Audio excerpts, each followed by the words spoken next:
Bonjour à tous, bienvenue sur la chaîne Tango Résine, bienvenue aux nouveaux. Si vous êtes intéressé par la résine, n'hésitez pas à vous abonner, à liker, à partager, à commenter.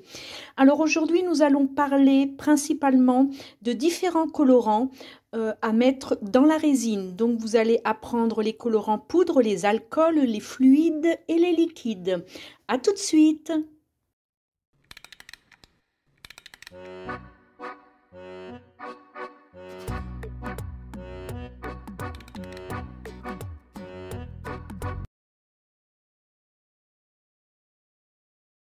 Alors, nous allons commencer par les colorants. Les colorants, comme vous pouvez le voir, vous avez différentes marques aussi et vous avez différentes teintes de vert, de bleu, de ce que vous voulez. Les colorants, lorsque vous n'en mettez pas beaucoup, vous arrivez à avoir, vous avez de toute façon la transparence. Je vous montre ça de suite. J'essaye d'attraper, je mets ma boîte ici, j'essaye d'attraper. Voilà, des exemples de colorants plus ou moins foncés.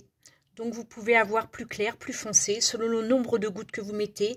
N'en mettez pas trop. En principe, pour avoir du très clair, bien souvent, une goutte suffit. Pour avoir un ton moyen, vous en mettez 2, un ton plus foncé, vous en mettez 3. N'inondez pas votre résine de colorant, sinon elle aura du mal à sécher parce que vous rajoutez beaucoup trop de liquide à votre résine. Vous pouvez aussi faire un biton. Donc vous avez la transparence du colorant parce que je n'ai pas voulu le rendre opaque. Je n'ai utilisé qu'une seule couleur. Celle-ci, j'ai fait en sorte de pouvoir verser en même temps 2 petits gobelets de couleurs différentes, et ce qui fait que vous pouvez avoir un biton, un triton, voilà. Alors ça, je vous le pose là. C'est pour les différents colorants liquides. Donc, et vous avez aussi en boîte, vous pouvez les trouver sur Amazon, vous avez des noirs et vous avez des blancs. Donc, vous avez des blancs pearl qui sont aussi très jolis en colorant liquide. Pour ce qui est du liquide, donc nous allons passer maintenant, on va enlever ça. On va passer au liquide, mais là, cette fois-ci, ce sont des encres alcool. Alors, les encres alcool, tout comme les colorants, vous avez différentes marques. Pinata est une très bonne marque. Moi, j'utilise Alcohol Ink, pardon. Je n'utilise pratiquement que cela parce que je suis très satisfaite du rendu. Donc, je vais vous montrer aussi pareil pour... Hop, les encres alcool, ce que vous pouvez faire. Donc, dans la vidéo pour faire du pétri, comme celle-ci, vous trouverez le pétri de l'encre alcool vidéo numéro 12. Donc, vous voyez, vous pouvez faire différents... voilà. Je ne sais pas si vous le voyez bien lorsque c'est de biais.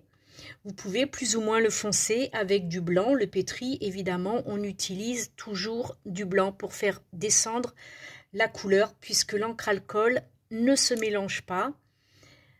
Elle reste bien souvent en surface et pour pouvoir la faire retomber, on utilise beaucoup de blanc. Vous pouvez aussi, donc j'ai dit que c'était la vidéo 12 pour pouvoir...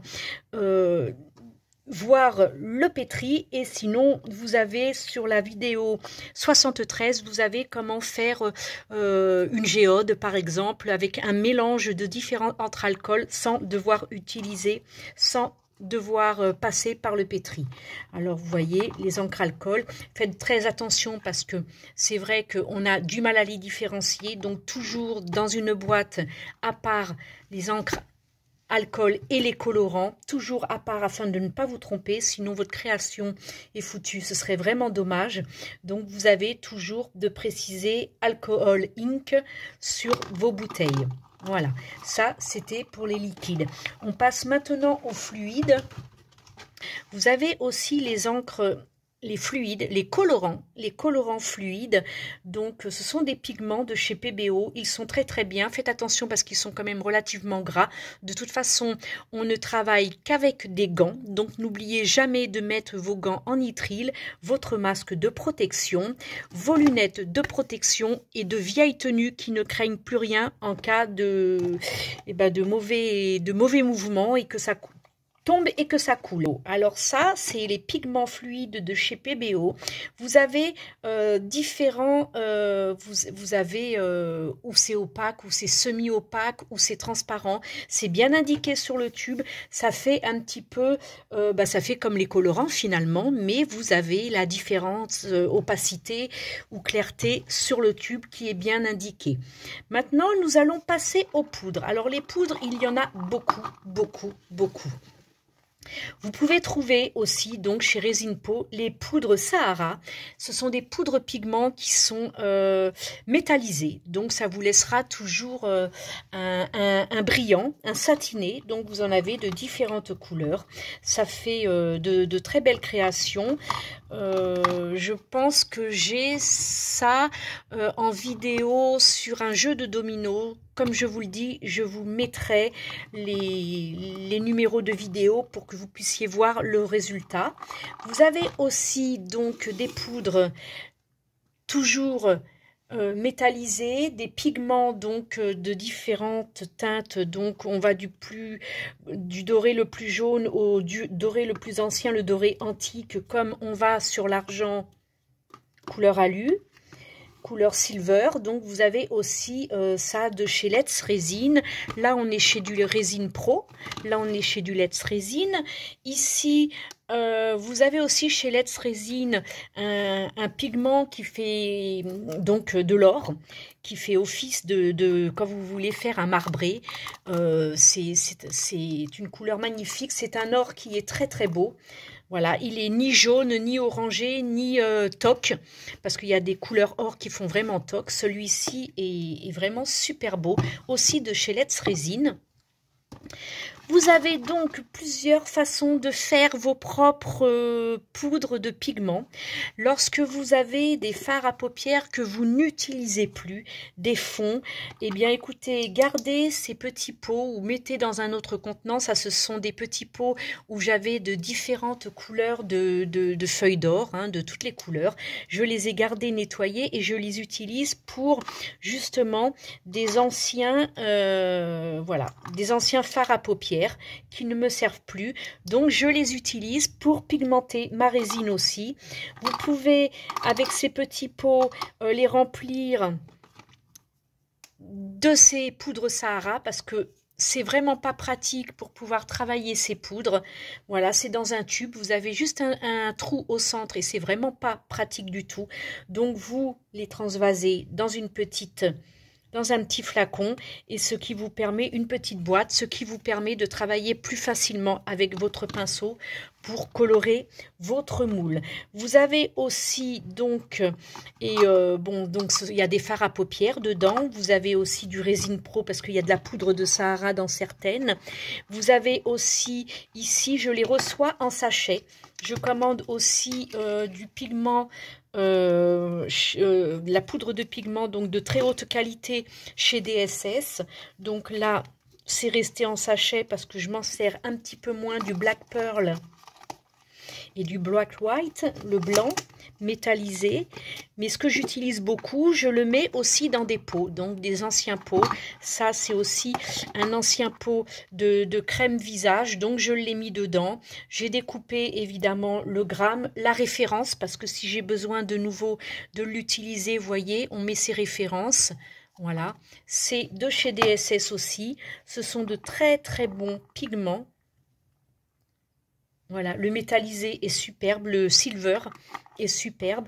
Donc vous avez vous avez vraiment un très très large choix pour pouvoir coloriser vos résines. Alors pour faire aussi donc de l'opaque, parlons de l'opaque. Alors quand on veut utiliser des encres tout simplement des colorants, tout simplement du colorant. Quand vous voulez votre rose, au lieu de le rendre transparent, vous le voulez opaque, il vous suffira juste de rajouter votre blanc. Alors, et puis doser une goutte par une goutte jusqu'à ce que la couleur vous convienne et vous avez ce rendu opaque. Donc là, on a un vieux rose bonbon qui est très très joli pour faire des petits boutons, pour faire ce qu'on veut, des boucles d'oreilles. Voilà, voilà ce que fait le opaque. Donc c'est vraiment très joli. Et lorsque l'on utilise par exemple sur juste un colorant, pareil, pas d'encre alcool, un colorant noir et qu'on veut une brillance, on peut mettre justement de la poudre d'or. Donc j'ai utilisé la grande de chez Let's Resin et voilà le rendu. Donc c'est vraiment très très joli, on n'est pas obligé d'en mettre partout. C'est vraiment très beau. Voilà. Voilà ce que l'on peut faire avec différents colorants, encre alcool, encre poudre, crème comme celle-ci, la fluide. Et je peux vous montrer aussi sur du colorant aussi, toujours, parce que j'utilise peu, en fait, j'utilise très peu les encres alcool, j'utilise énormément les colorants. Et là, sur ces colorants-là, alors ça, c'est une chose que vous pouvez voir sur la vidéo, je l'ai noté ici, sur la vidéo 63, donc vous pouvez avoir ce rendu-là. C'est fait à la main, vous n'avez pas besoin de moule ou quoi que ce soit.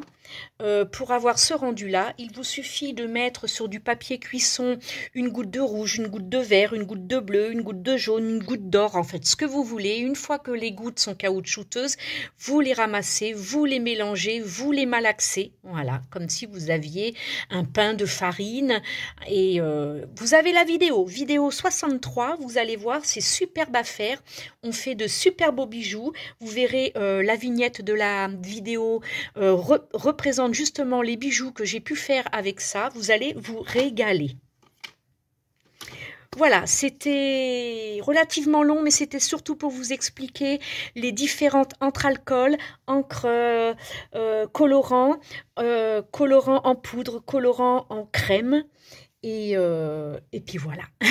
Merci de m'avoir écouté jusqu'au bout. J'espère que cette vidéo vous aura plu. Si c'est le cas, un petit pouce en l'air avec un abonnement si ce n'est toujours pas fait. Et surtout, n'hésitez pas à commenter et à partager afin que ça puisse intéresser beaucoup de monde qui voudrait démarrer dans le monde de la résine. Bye!